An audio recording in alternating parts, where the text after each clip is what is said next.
So, I know you are just as excited as I am that we all survived the rapture last month.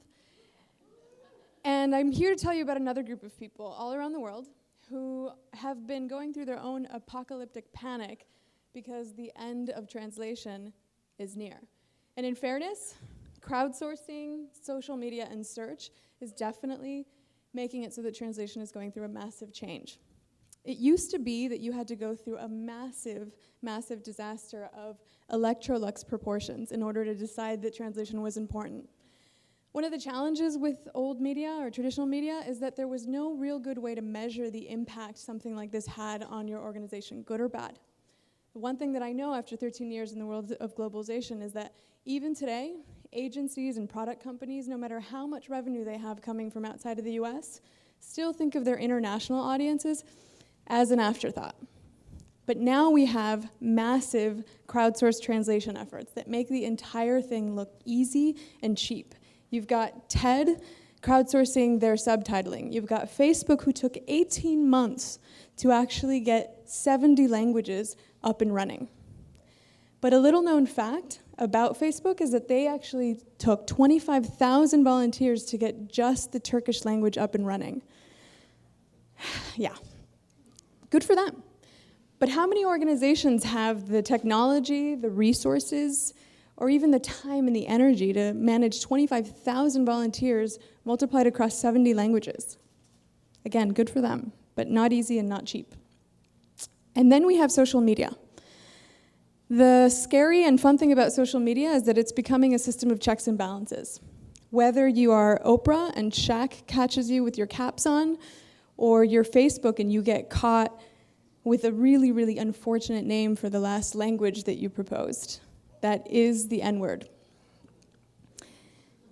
Social media is, as I mentioned, a system of checks and balances. So you get caught with your pants down on social media, and it has a way of magnifying whatever mistake you've made and reminding you that the collective memory is long.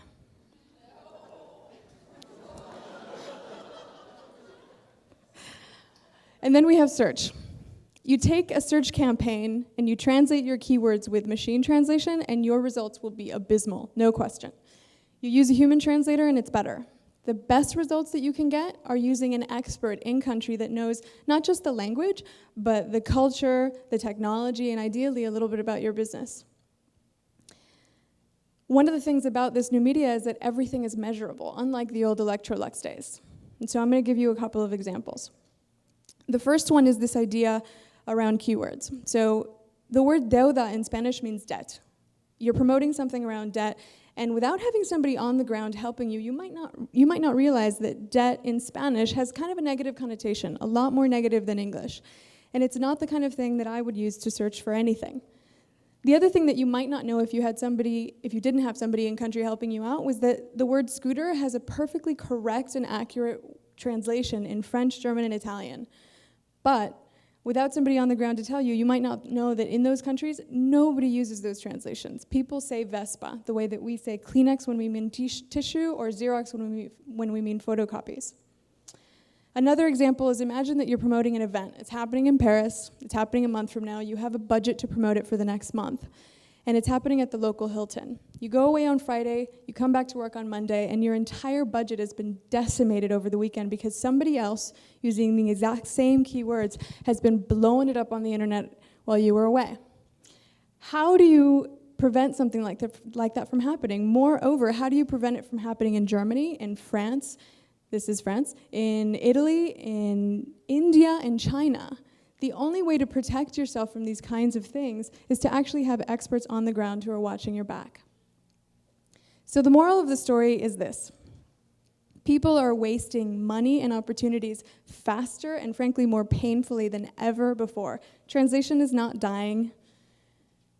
But unless we make it front and center, we all, especially those of us trying to make money on the predominantly non-English speaking internet, are going to run a pretty big risk of getting caught with our pants down. Thank you.